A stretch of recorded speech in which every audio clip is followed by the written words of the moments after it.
Selamat malam Ibu Guru. Jadi pada kesempatan kali ini saya akan menjelaskan mekanisme pernapasan dada dan pernapasan perut. Nah, yang pertama adalah pernapasan dada. Mekanisme pernapasan dada dapat terjadi melalui fase inspirasi dan ekspirasi. Terjadinya fase inspirasi dalam pernapasan dada apabila ada kontraksi antar tulang rusuknya sehingga dapat mengangkat tulang dada dan rusuk. Maka dari itu akan terjadi pembesaran rongga dada.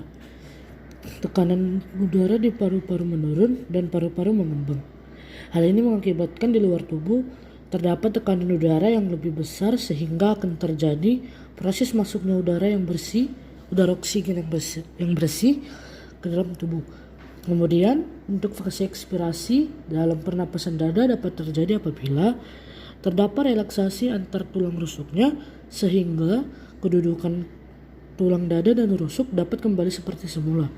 Maka dari itu akan terjadi pengecilan rongga dada, tekanan udara di paru-paru meningkat dan berkurangnya volume dalam paru-paru tersebut. Hal ini mengakibatkan terjadinya pendorongan karbon dioksida untuk dapat keluar dari tubuh melalui hidung. Nah, mekanisme pernapasan dada. Nah, yang pertama adalah fase inspirasi. Fase inspirasi pernapasan dada dapat terjadi karena adanya kontraksi otot antar tulang rusuk atau musculus intercostalis eksternal, lalu pengangkatan rusuk sehingga posisinya mendatar, lalu pengembangan paru-paru, terus pengecilan tekanan udara di dalam paru-paru daripada tekanan udara di luar paru-paru, dan masuknya udara ke dalam paru-paru. Udara luar ke dalam paru-paru. Nah, yang kedua adalah fase ekspirasi. Fase ekspirasi pernapasan dada dapat terjadi karena adanya relaksasi otot antar tulang rusuk, lalu penurunan tulang rusuk, lalu penyusutan paru-paru, lalu pembesaran tekanan udara di dalam paru-paru daripada tekanan udara di luar paru-paru, keluarnya udara dari paru-paru. Nah, yang kedua adalah pernapasan perut. Pernapasan perut memiliki mekanisme yang sama dengan pernapasan dada, yaitu inspirasi dan ekspirasi.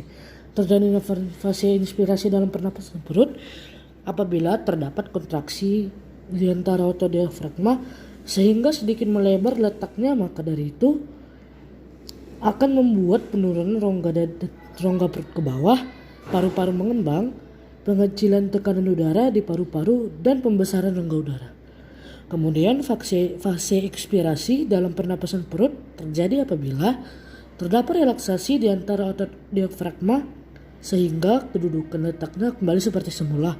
Maka dari itu akan membuat posisi rongga perut kembali seperti semula, berkurangnya volume paru-paru, dan terjadi pembesaran tekanan udara di paru-paru dan pengecilan rongga dada.